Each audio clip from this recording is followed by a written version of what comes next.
Welcome into Sports Talk with Theo Dorsey. South Georgia, let's talk sports. We're a few weeks into 2019 and we're already past the halfway point for high school basketball. At Deerfield-Windsor this season, it's new year, new coach. Gordy Gruel retired from Deerfield after 35 seasons leading the Knights.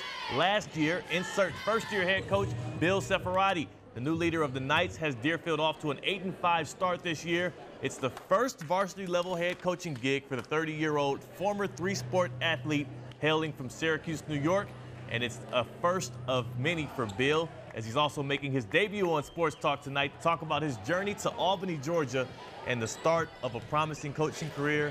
And before we get into your background and everything, I have to ask you, what's the adjustment like getting familiar with saying Albany, Georgia instead of Albany, New York? Right. Yeah, my wife is actually from there, so oh, wow. Yeah, there's a little bit of change. Everybody tells me how to say it right. I'm still working on it. I'll if I can figure it out. How many times have you screwed it up and somebody had to correct you? Yeah, everybody. No, it's Albany yeah. or Albany. I don't know. I still can't figure it out. Yeah, we'll work on it. You got some time. So you're head coach at Deerfield right now. You guys off to an 8-5 start, and of course, that's not where you started. As I said, you're a three-sport athlete from Syracuse, New York. I want to take a quick look at your extensive coaching resume.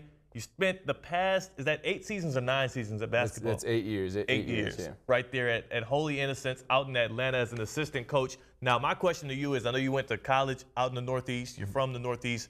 What brought you down to Atlanta to start off your coaching career? Yeah, my sister was the head athletic trainer, actually, of the Atlanta Dream, their first year, the WNBA team. Oh, wow. And so I was in college. He said I'd love to have family down, and I was open to moving anywhere in the country, find opportunities to coach and keep my career. So I got a PE job at Holy Innocents and coached there for 8 years, and then I was looking for a head job around the country and opened it up, and Deerfield was open.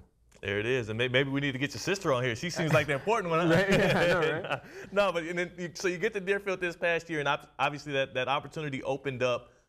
Was there any, for you, I mean, spending 8 years out there in Atlanta, not being very familiar, I'm sure, with the Albany, were you familiar with South Georgia? No. I've traveled down here a couple times just for baseball trips. I was a baseball coach there, but definitely not to Albany. Yeah. So yeah, coming down here was a new shock and checking it out when I came to Deerfield. First time I've ever been here, yeah. Looking at the city, seeing what they had.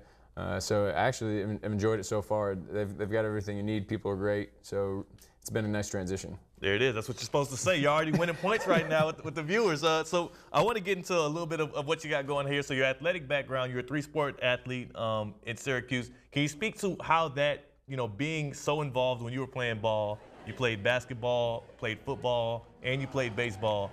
Doing all of that and staying that involved in high school, how did that prepare you to be in the seat you're in now, being the leader of young men who are trying to grow into that role? Yeah, I really try to promote them to be involved in multiple sports, take advantage of this opportunity. We are a smaller school, so they can really play 2, if not 3 sports. And then the time management situation, I think that I do a great job at understanding they got a lot of things on their plate, but we can still get after it during the season, get after it in some off-season program, but to have their goals even if they're not a strictly basketball guy. It makes sense. And with you being such a young guy, I'm sure you're relatable with the players. How do you kind of use that? I know you got a lot of knowledge from the game that you've been through. You've been at a school out there in Atlanta for a while. Now you're the head coach out here with some, kids, 14 to 18-ish. How do you kind of try and relate to them, but also try and bestow your knowledge upon them that you have of the game? Yeah, I think that's one of the huge things they get excited for when I showed up was, hey, we got a young coach. He knows new basketball. Gordo's a great coach. Been here for so long, instilled those principles. They were like, hey, but he's watching basketball now with all these 3-pointers, and they want to shoot the 3, and that's all they worry about. So I said, hey, we're going to shoot the 3. We can shoot it from NBA. We can get after it. But then relating, we have great relationships. I'm in the classroom. I'm in the cafeteria when they're at lunch. I'm there in the mornings when they show up.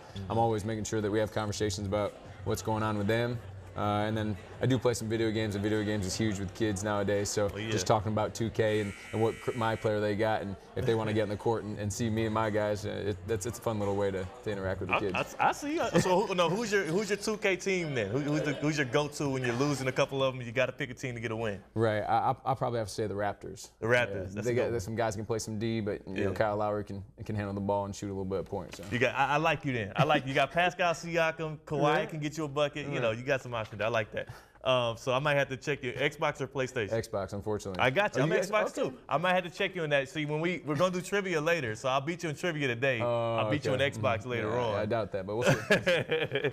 So let's get back to the questions, back to why we're here. So for you as a guy, I mean, like you said, you're young, you're relatable to these guys. You also have a big knowledge of the game. And as you try and create that new era at Deerfield, again, Gordy Gruhl was there for 35 years. Kind of hard to follow that, but also it's also a situation where he's built a program there.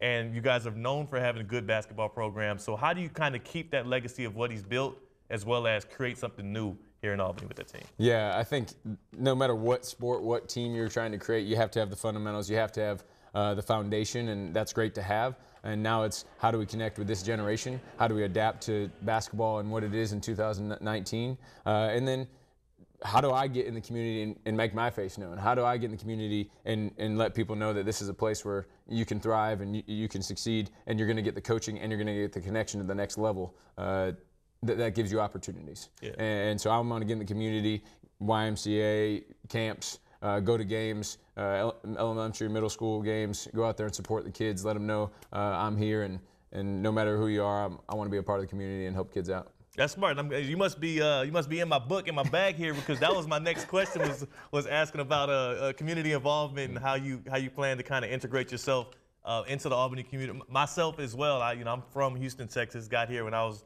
rather young, around 21, 22, and that was one of the first things I wanted to do was get into the community, join a church, volunteer where I can, talk to people that want to listen.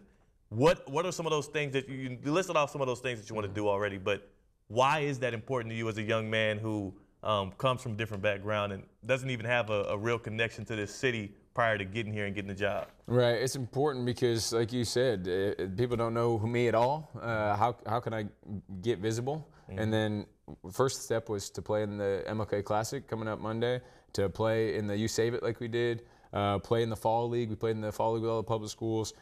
Get around, and then, like I said, my wife actually works at Morningside Elementary, so I've been over there a little bit. I want to go over there a little bit more, be involved over there, help out with some sports, and then I want to do some camps. I want to get a hold of the YMCA and see if I can help out over there. Anything I can do for the youth in the community, I think that's just best for Albany, and everybody keeps talking about the basketball, how Albany used to be, so let's get it back where it was. Let's do it. Let's do it. I like what you're saying there, and that means for anybody watching the show right now, he's already said it. He's volunteered himself as a guy that wants to help out, so let them know. They can reach out to you. Yep. They can find you. So before they're able to do that, they're going to have to watch you get smacked down by me in trivia, so we're going to take a quick pause. We'll have John Barron come in with the trivia questions, and I'll get another win under my belt. Stay tuned. Welcome back to Sports Talk with Theo Dorsey. We have a couple new faces that we have to introduce. First, we have Conley Short, a four-year assistant at Deerfield. Thanks for joining. Of course, we got Bill Cefaratti of Deerfield basketball, and then John Barron, who's in to speak and deliver the questions where I get to answer first and win, right? Yeah. I do want to take a moment to talk today. No, we're going straight to trivia. I didn't come here just to speak. We have a little bit of a game, as you guys always know. It's that trivia portion of the night where we get the opportunity to see if Coach or coaches have the opportunity to take down Theo, and Theo versus everyone. Why don't you say it's Theo versus everybody anyway, so let's see if we can just go ahead and put the odds 2-1. Yeah. You lose most of the time anyway. So let's see what happens, okay? Guys, there's 9 questions, okay? The first 3 will be multiple choice. All of these are basketball questions, okay? The last 6 will be the ones that you have to fill in the blank, give me the answer. If you guys get it correct, you get a ball. Person at the end with the most balls in the jar wins. Person that rings the bell first gets the opportunity to have the question. Everybody ready? Sounds good. All right, let's go. Question number 1. Who is credited with introducing the slam dunk to the NBA? That's my guy, Bill Russell. You know what, man? No. No, okay. You know what? Cool. But you want to go ahead and take that out of there? No, it was actually Bob Kirkland. That's amazing. Or Curlin, excuse me. Yeah, good back job, in, Bob. I think, 1951. Yeah, so good job. No, it's all good. If there's if there's a second effort that you could give for possible points, thank you. You'd have one. Confidence. We count those in this game. Participation awards, okay? We hand them out every year. That was the block shot. That's what Bill Russell brought. Okay, continue. If we're naming off stuff that was been invented later. The Wright brothers was the planes. I got you. Okay, question number 2. When did the first NBA All-Star game start, 1931 or 1951? Come on. 1951. That is correct, 1951. Yeah, we heard him. One. 1 point that they have in the jar and you don't. That's All right, why I that's was great. emphasizing that one, okay? So 3-on-1. Should have worn my red today. All right, question number 3. When was the first NBA game played, 1951 or 1946? Come on, man. That's easy. That's easy. Yeah, you see, he does this thing where he repeats it 1946. 6 or, yeah. Come on. That's too easy for me, man. That's too easy I wonder for if me. you read the card as I sat there. Yeah, look at y'all trying Hey, to investigate because the brother got an answer right. Look, that's easy. 1946, man. It was the year of the what? No, now that you've No, presented continue, it, let's go ahead, keep it going. Question number 4, last question before we go to break. How many timeouts are teams given in an NBA game? 6.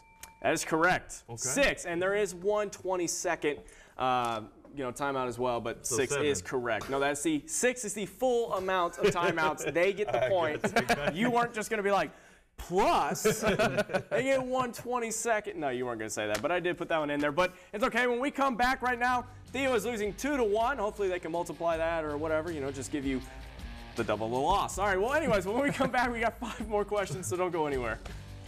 Welcome back into Sports Talk. As you can see, our trivia portion of the game is going very well for the Deerfield-Windsor team. It's not even going that well. It's 2-1. Okay, so when you look back on the days that, the region games, Yeah. they stack up, Yeah. and they won 2-1. Yeah. Is that a win, or is that just, it was a win, going but... decently Right, well. They go to, okay, so they're the region Very champs, well. and you maybe make it to the playoffs. So let's go ahead and get right into it. Question number 5. Who was the 2016 first-round pick of the NBA that's draft? easy. Okay. And he got it before you. How'd that work out for you? Who was it? Markel Fultz. No, that is incorrect. Do not look that way. I'm not looking. 2016, it wasn't Ben Simmons. It was 2017. 2016 is going to be my guy. My guy. All right, Ben Simmons. I can't remember. I was just going to say Ben Simmons. Jeez. That is correct. That's correct. 2016 was, in fact, Ben Simmons. Next year. Which is 17. Yep. All right, ready? Question number 6. Who was the last team introduced to the NBA in 2002? Charlotte Bobcats. Come on, man. Robert Johnson. That is not Great. right. Pull that back out. You know what? That needs to be gone. Yeah, here, let me help you. You will get these when you deserve them. I'm going to go. You got it? You got it. Memphis Grizzlies? No, unfortunately, that is the New Orleans Pelicans. Was the last team introduced into the NBA. Introduced, Now yeah. the last team moved out of the franchise. So, no one gets that one. It's okay. It's still tied at 2 apiece. But here we go. Someone's going to get one right. Question number 7. Who was originally named the home for the Grizzlies from 1995 to, I'm going to finish this question. Wow. The hostility. From 1995 to Did I 2001, get it? who was it? Vancouver. That is correct. Vancouver Grizzlies originally. Okay. Nope. No. And I hope you need that one. Okay? I hope you do. Question number 8 before we go to the final question. So you guys have an opportunity to still even it out, and then whoever gets the last one, well, we'll win the game. That's how that kind of works. Question number 8. Which Los Angeles Laker great holds the record for most NBA All-Star Game appearances with 18? Tim? Kareem Abdul-Jabbar. That is correct. And LeBron James is in second with 14. So just a little fun fact for you since we love trivia. What? Since I love trivia now? What was that? Little fun fact for you. All right. So here we go. We are all this one's tied worth two. up. Yeah, And Theo gave away the spoiler. It's worth 2. Yes, it is worth 2, but this is a 2-part question. You get the first part right, you get a point, and it doesn't really matter at this point. But if they go ahead and you get the second one, you get bragging rights to say you won by 2. So question number 9. For 2 points, which state holds the most NBA teams and name them? Holy cow. Okay, yeah. you did say that it goes to the guest, so here you go. All right. I'm going to go with California. That is correct. Okay. We got the Sacramento Kings, the Los Angeles Lakers, the Los Angeles Clippers, That is correct. and the Golden State Warriors. That is correct. But- Look at that. They just but- beat you by 2. Woo! Woo! But Yeah, high five, guys. Yeah, look at them go. Look at them go. I'll have you guys know, I knew There it was as 2 well, of them, and so there we was 1 won of together. them. We won together. No, that's not how this works. not how it works? No, even that. Okay. No, sit down. All right, When we come back, we get a chance to listen to a little bit more about the Deerfield-Windsor basketball team. Don't go anywhere. We'll be right back.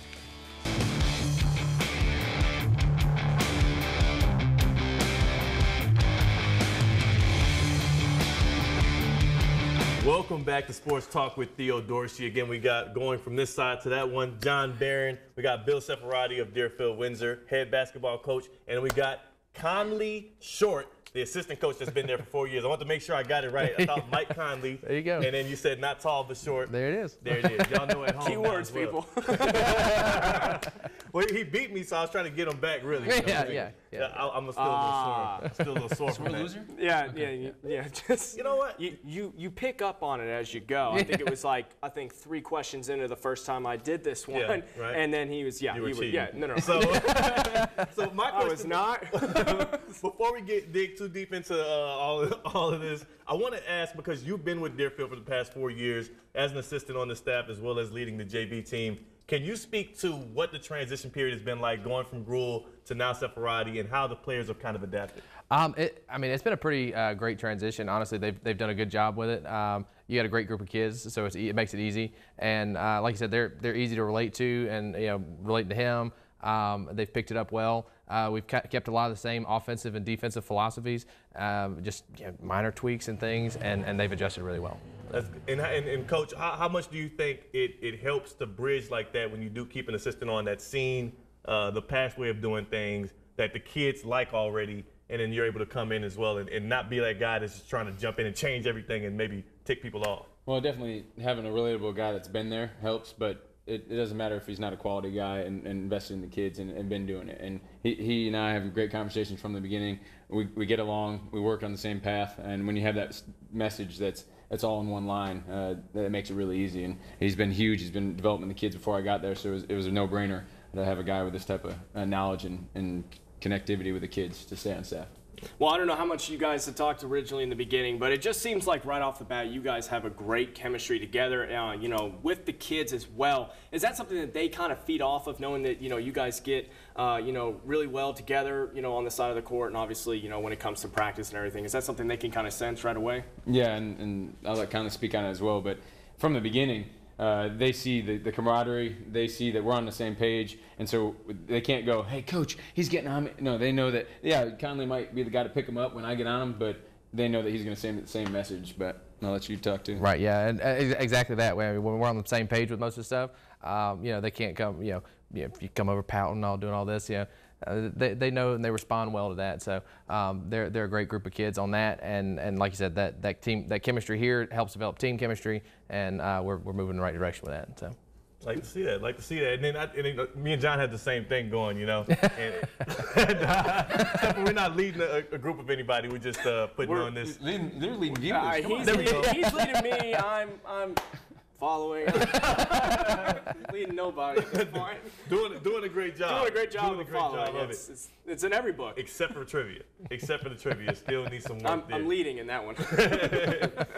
And I have a question for both of you guys. But you guys being a young coaching staff as well, because you're 30, 28? 28, yeah. Mm-hmm. All right, so with that dynamic and with dealing with some of those kids, for you, kind of, we already talked with the Cefaratti about it, but what do you think is beneficial, but also what is some of the fallbacks when dealing with kids that age, with you being so young?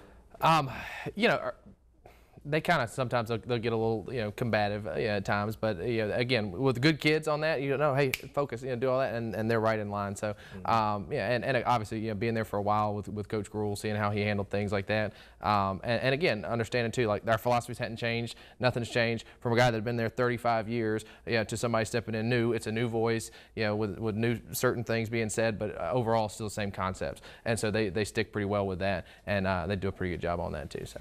Well, we touched a little bit on the phone about, this community impact that you guys are bringing in. You said that one thing was, on the court is great, when it's the X's and the O's and the wins and the losses, but you also want your boys to be the community face. You want people to know Deerfield is getting on the court and, we're to be feared, but we're also, connected with Albany. What is something that you were kind of talking about maybe that would help with that? Right. They've already had some junior pro stuff at our school, and so we started with that, getting our kids involved, practicing with the kids, developing young kids, creating those connections, and we want to get our kids out in the community. If it's camps, if it's YMCA, if it's youth opportunities to help coach, we want to go out there with our DW stuff and show that that's the school and the program that we want to be. We want to impact the youth and not just be basketball players.